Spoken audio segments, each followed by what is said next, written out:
تازه په کابل کې د عاشورا په مراسمو برید شوی. داعش ادعا کوي په کابل کې د عاشورا په مراسمو برید دوی کړی.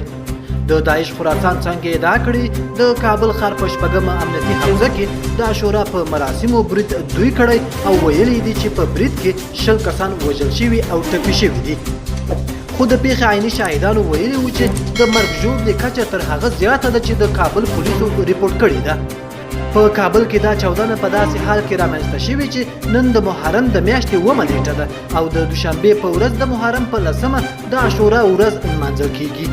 د داعش د خراسان څانګه چې تر ډیره د افغانستان په ختیځو ولایتونو کې فعالیت لري، تر ډیره د افغانستان په مختلفو ولایتونو کې د شیعه مذهبو پر مذهبي اماکنو باندې مرګونې بریدونه کړي دي.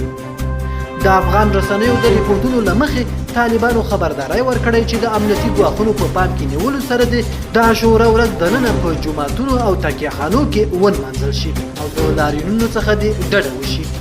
د نن ورځې خبر تر همدې ځایه او د نورو تازه خبرونو لپاره افغان ټایمز چینل سبسکرایب کړئ او خپل نظریات مو راسره په کومنټ کې شریک کړئ.